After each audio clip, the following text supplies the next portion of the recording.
Hey, hey, hey, welcome to Smart Impressions. I'm Rachel, and boy, do I have a fun show for you today.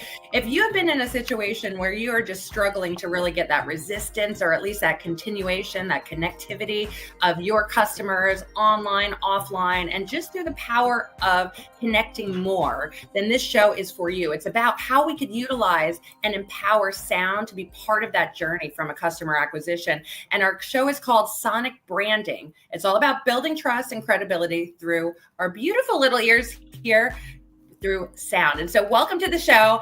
Thank you for joining us, Joe Hage, who is an audiopreneur. I love that you're here. Thank you for joining us. Thank you, Rachel, for this amazing introduction, first of all, and thank you for having me on your show.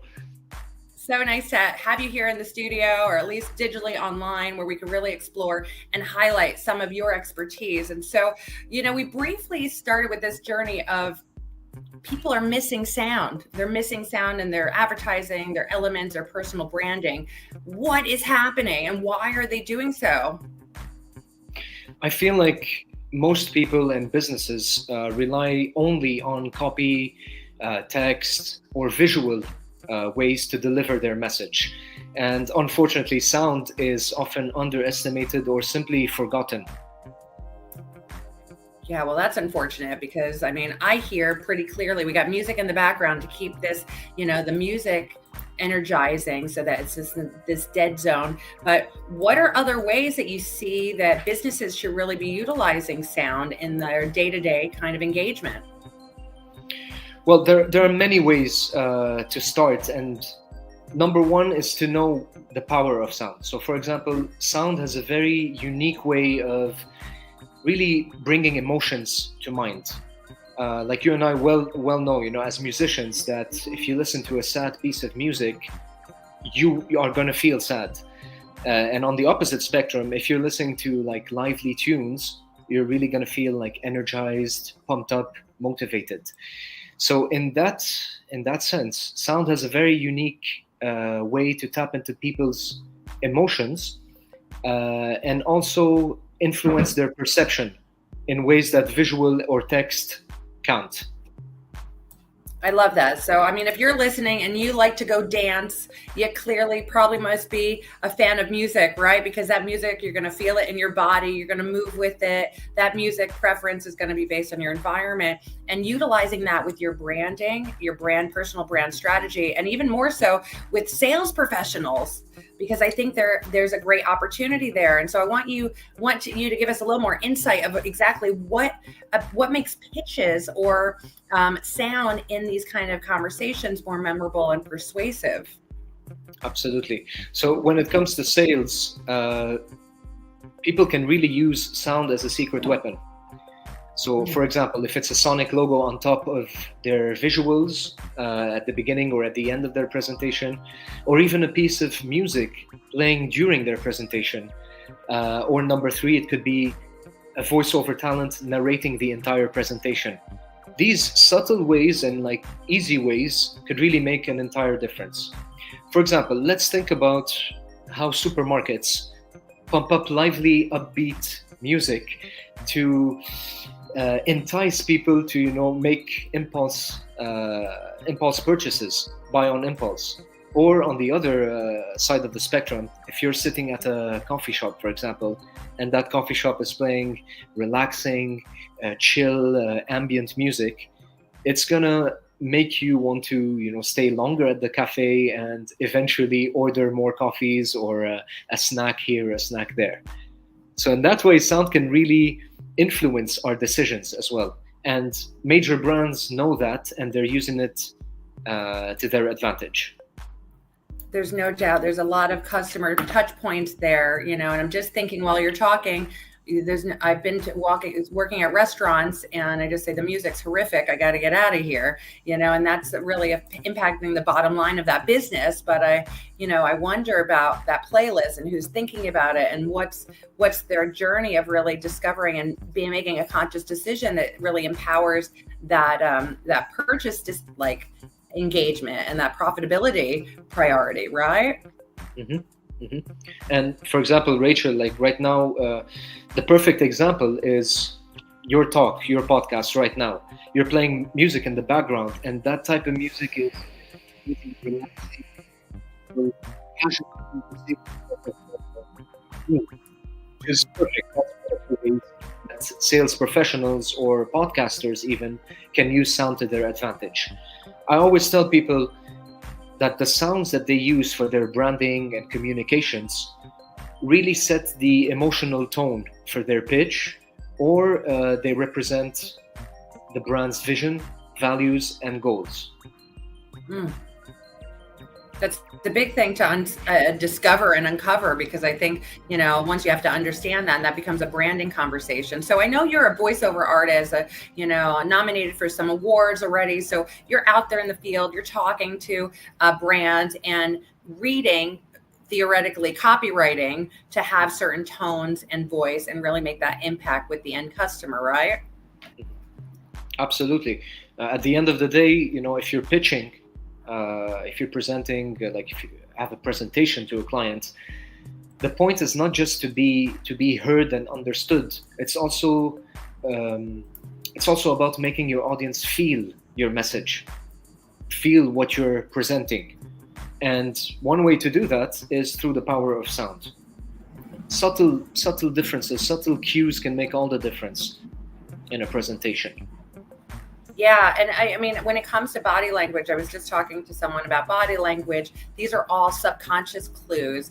And the power of sound is over 30% of that impact, of that engagement, to understand how people actually perceive you and make that first impression. Wouldn't you agree? Absolutely. And it's something that we, again, overlook. We tend to focus on the words that are spoken. But you and I both know that words are only 7% of an actual conversation, of what is understood by the conversation. My tone of voice, the pauses I take, how I deliver my message represent more than 30%, like you said, of a conversation. Then you add body language to that, and it's a whole thing. I love that you said that, and sorry for interrupting. I just want to stress that for everyone listening, that these percentages really vary. Like the actual, what you say is only 7% of really the impact that as humans, we can actually engage on an emotional level with other humans and really make an impact. So it really is irrelevant if you communicate it all out of your mouth. Or at least the numbers under 10%. So really the extra is that tone of voice. So what, knowing that majority of our listeners and community is really sales professionals out there in the field, talking to new people.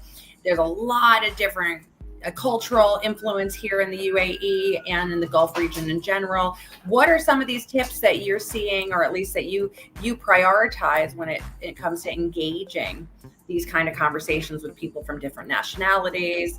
What are you kind of looking at in order to really evaluate how your tone varies? Well, it all depends on the message that I want to bring to mind, or the emotion I want to bring to mind in my viewers or my listeners' ears, right?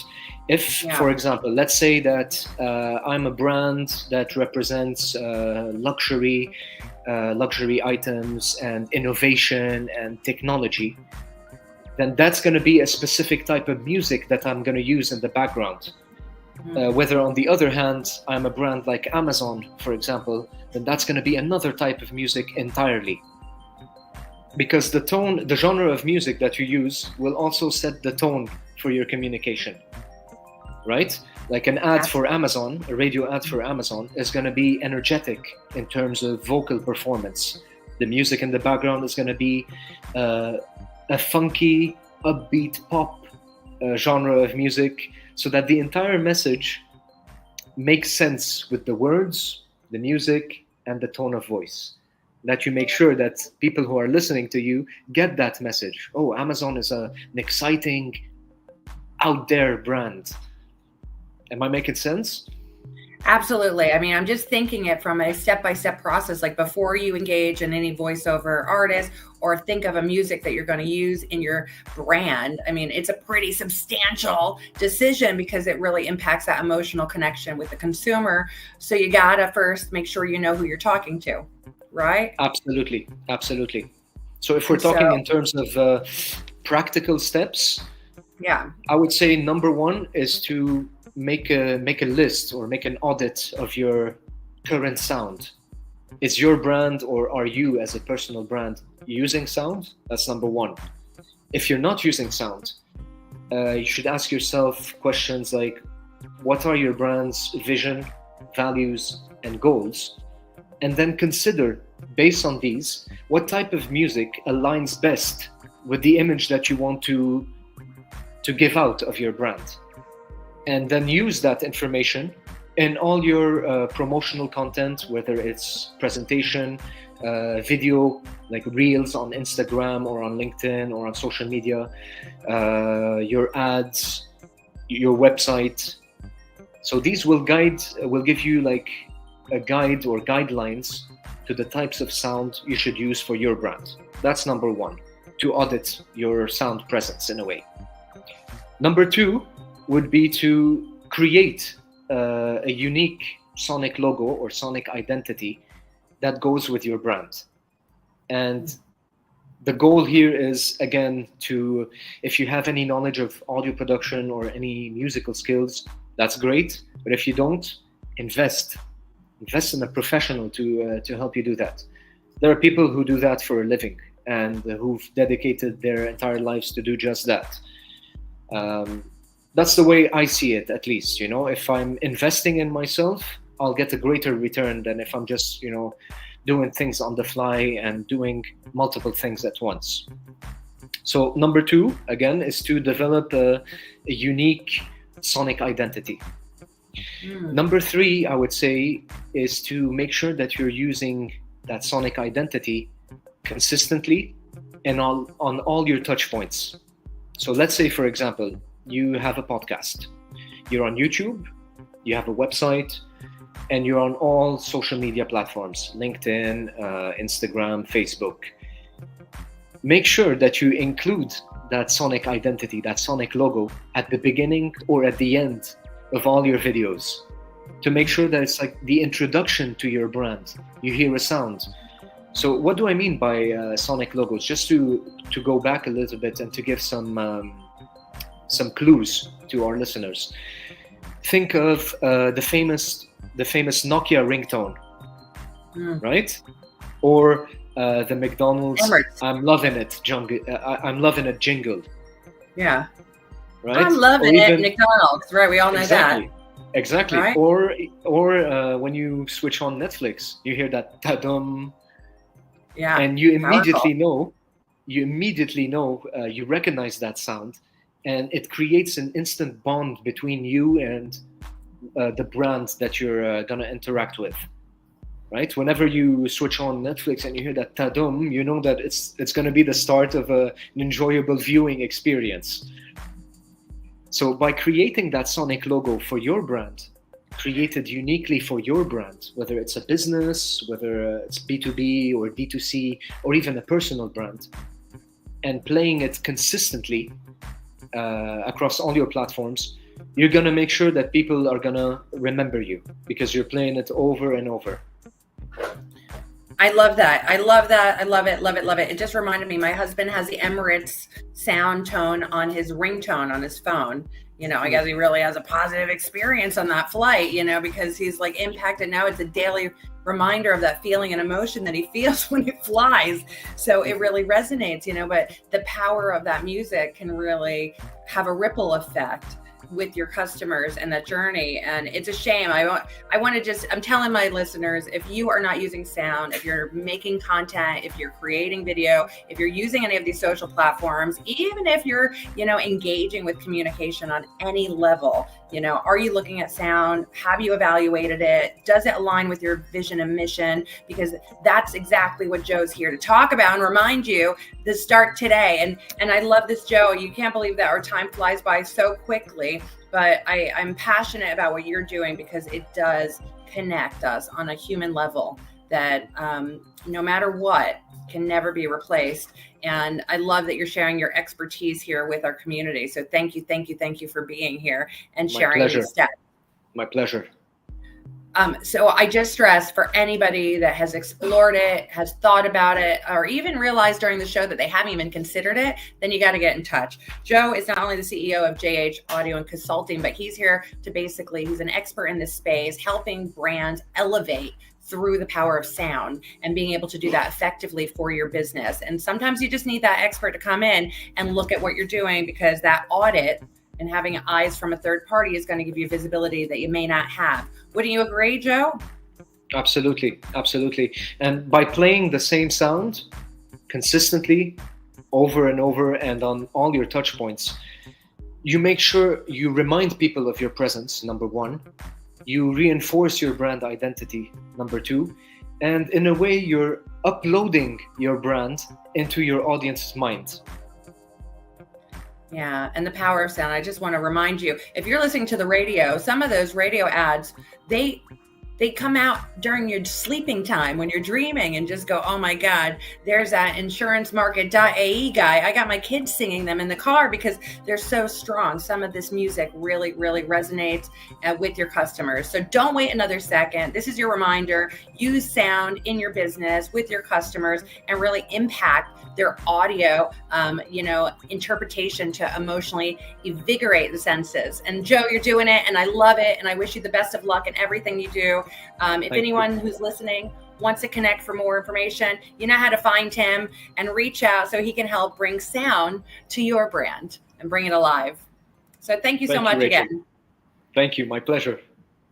So great. So we'll see you next week on another episode of Smart Impressions, where we bring in experts that really elevate and remind you what you should be doing to connect more on a human level. So we're unlocking those business relationships one connection at a time.